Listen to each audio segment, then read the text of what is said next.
ಸಾಂಬಾರು ಇದ್ರೇ ಇಡ್ಲಿ ತಿಂತೀವಿ ಅನ್ನೋರು ಯಾರಾದರೂ ಇದ್ದರೆ ನನಗೆ ಕಮೆಂಟ್ ಮಾಡಿ.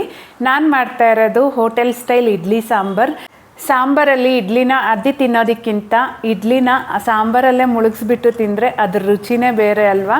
ಸಕ್ಕ ಟೇಸ್ಟಿಯಾಗಿ ಹಾಗೆ ಫ್ರೆಶ್ ಮಸಾಲೆ ಹಾಕಿ ಮಾಡಿರೋ ಅಂಥ ಈ ಇಡ್ಲಿ ಸಾಂಬಾರನ್ನ ಮಾಡೋದಕ್ಕೆ ಮೊದಲಿಗೆ ಒಂದು ಕುಕ್ಕರ್ಗೆ 2 ಸ್ಪೂನಷ್ಟು ತೊಗರಿಬೇಳೆ ಹಾಕ್ಕೊತಾ ಇದ್ದೀನಿ. ಹಾಗೆಯೇ ಅದೇ ಸ್ಪೂನಲ್ಲಿ 2 ಸ್ಪೂನಷ್ಟು ಮಸೂರ್ ದಾಲ್ ಹಾಕ್ಕೊತಾ ಇದ್ದೀನಿ. 2 ಬೇಳೆ ಇದ್ದರೆ ಹಾಕ್ಕೊಳ್ಳಿ, ತುಂಬ ಚೆನ್ನಾಗಿರುತ್ತೆ. ಇಲ್ಲಾಂದರೆ ತೊಗರಿಬೇಳೆನೇ ಹಾಕ್ಕೋಬೋದು.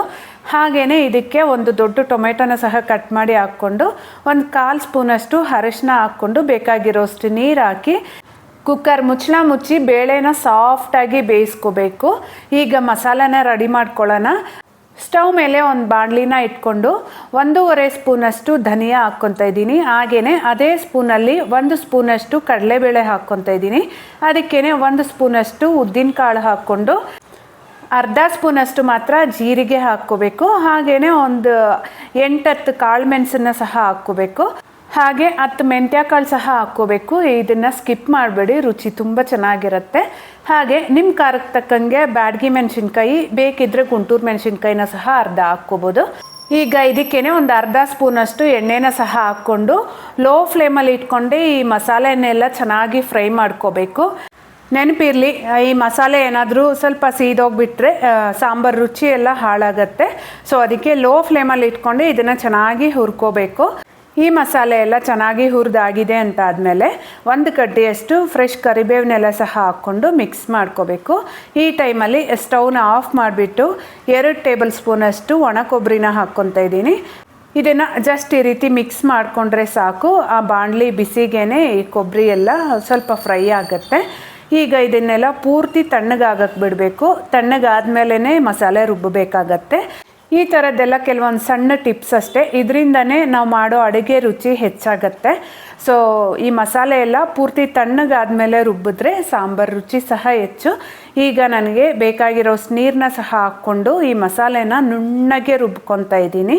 ನೋಡಿ, ಈ ರೀತಿ ಫೈನ್ ಪೇಸ್ಟ್ ಆಗಿರಬೇಕು. ನಾವು ಬೇಯಕ್ಕಿಟ್ಟಿದ್ವಲ್ಲ, ಆ ಬೇಳೆ ಸಹ ಚೆನ್ನಾಗಿ ಬೆಂದು ಕುಕ್ಕರ್ ಕೂಲ್ ಡೌನ್ ಆಗಿದೆ. ಈಗ ಚೆನ್ನಾಗಿ ಬೇಳೆನ ಮ್ಯಾಶ್ ಮಾಡ್ಕೋಬೇಕು. ಹಾಗೆ ನಾನಿಲ್ಲಿ ಒಂದು ಸಣ್ಣ ಗೋಲಿ ಗಾತ್ರದಷ್ಟು ಹುಣಸೆ ಹಣ್ಣನ್ನು ಸಹ ನೆನೆಸಿಟ್ಟಿದ್ದೆ. ಆ ಹುಣಸೆ ಹಣ್ಣಿನ ರಸನ ಸಹ ಸೇರಿಸ್ಕೊಂಡು ನಾವು ಮಸಾಲೆ ರುಬ್ಬಿಟ್ಟಿದ್ವಲ್ಲ, ಆ ಮಸಾಲೆನ ಸಹ ಈಗಲೇ ಸೇರಿಸ್ಕೋಬೋದು. ಬಿಕಾಸ್ ನಾವು ಆಲ್ರೆಡಿ ಫ್ರೈ ಮಾಡಿರೋದ್ರಿಂದ ಮತ್ತೆ ಮಸಾಲೆನ ಫ್ರೈ ಮಾಡಬೇಕಂತೇನೂ ಇಲ್ಲ. ಈ ಟೈಮಲ್ಲಿ ಸಾಂಬಾರನ್ನ ಹದ ನೋಡಿಕೊಂಡು ಎಷ್ಟು ಬೇಕೋ ಅಷ್ಟು ನೀರನ್ನು ಸೇರಿಸ್ಕೋಬೋದು. ಈ ಸಾಂಬಾರು ತುಂಬ ಗಟ್ಟಿಯಾಗೂ ಇರಬಾರ್ದು, ಹಾಗಂತ ತುಂಬ ತೆಳುವಾಗಿದ್ರೂ ಅಷ್ಟು ಚೆನ್ನಾಗಿರೋದಿಲ್ಲ. ಈಗ ರುಚಿಗೆ ಬೇಕಾಗಿರೋಷ್ಟು ಉಪ್ಪನ್ನು ಹಾಕ್ಕೋಬೇಕು. ಹಾಗೆಯೇ ಇಲ್ಲಿ ಒಂದು ಸ್ವಲ್ಪ ಬೆಲ್ಲ ಹಾಕಬೇಕಾಗತ್ತೆ. ಬೆಲ್ಲ ಆಪ್ಷನಲ್ ಅಲ್ಲ, ಹಾಕಿದ್ರೆ ತುಂಬ ಚೆನ್ನಾಗಿರುತ್ತೆ. ಒಂದು ಅರ್ಧ ಸ್ಪೂನಿಂದ 1 ಸ್ಪೂನ್ವರೆಗೂ ಬೆಲ್ಲನ ಹಾಕ್ಕೊಂಡು ಚೆನ್ನಾಗಿ ಮಿಕ್ಸ್ ಮಾಡಿ ಈ ಸಾಂಬಾರನ್ನ ಕುದಿಯೋಕ್ಕಿಡಬೇಕು. ಈ ಸಾಂಬಾರು ಮೇಲೆ ಇರೋ ಅಂಥ ಈ ನೊರೆ ಅಂಶ ಎಲ್ಲ ಹೋಗೋವರೆಗೂ ಚೆನ್ನಾಗಿ ಕುದಿಸ್ಕೋಬೇಕು. ನಂತರ ಕೊನೆಯಲ್ಲಿ ಒಂದು ಸ್ವಲ್ಪ ಕೊತ್ತಂಬರಿ ಸೊಪ್ಪನ್ನ ಸಹ ಸೇರಿಸ್ಕೊಂಡ್ರೆ ಆಯಿತು. ಈ ಇಡ್ಲಿ ಸಾಂಬಾರಿಗೆ ಒಗ್ಗರಣೆನೇ ಮೇಯ್ನು. ಒಗ್ಗರಣೆ ಒಳ್ಳೆ ರುಚಿ ಕೊಡುತ್ತೆ. ಈಗ ಸ್ಟವ್ ಮೇಲೆ ಬಾಣಲಿನ ಇಟ್ಕೊಂಡು ಬಾಣಲಿ ಚೆನ್ನಾಗಿ ಬಿಸಿ ಆದಮೇಲೆ 1-2 ಸ್ಪೂನಷ್ಟು ಎಣ್ಣೆ, ಹಾಗೆ ಸ್ವಲ್ಪ ಸಾಸಿವೆ, ಹಾಗೆಯೇ ಕರಿಬೇವಿನ ಎಲೆ, ಹಾಗೆ ಇದ್ದರೆ ಸಾಂಬಾರು ಈರುಳ್ಳಿನ ಹಾಕ್ಕೊಳ್ಳಿ. ಇಲ್ಲ ಅಂದರೆ ಸ್ಕಿಪ್ ಮಾಡಿಕೊಂಡು ದೊಡ್ಡ ಈರುಳ್ಳಿನೇ ಹಾಕ್ಕೋಬೋದು.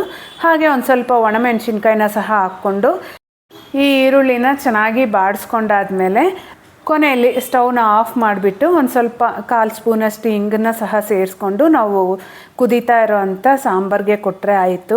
ಒಳ್ಳೆ ಘಮ ಬರ್ತಾ ಇರುತ್ತೆ. ಇಡ್ಲಿ ಜೊತೆ ಅಂತೂ ಹೇಳಿ ಮಾಡಿಸಿದಂಥ ರೆಸಿಪಿ. ಮಿಸ್ ಮಾಡದೆ ಇದೇ ರೀತಿ ಒಂದು ಸರಿ ಟ್ರೈ ಮಾಡಿ ನೋಡಿ. ಹಾಗೆ ಹೇಗಾಯಿತು ಅಂತ ಕಮೆಂಟ್ ಮಾಡಿ ತಿಳಿಸೋದನ್ನು ಮರಿಬೇಡಿ. ವಿಡಿಯೋ ಸ್ವಲ್ಪನಾದರೂ ಯೂಸ್ಫುಲ್ ಅನಿಸಿದರೆ ತಪ್ಪದೇ ಒಂದು ಲೈಕ್ ಮಾಡಿ. ಹಾಗೆ ಚಾನೆಲ್ನ ಸಬ್ಸ್ಕ್ರೈಬ್ ಮಾಡ್ಕೊಳ್ಳೋದನ್ನು ಮರಿಬೇಡಿ. Thank you.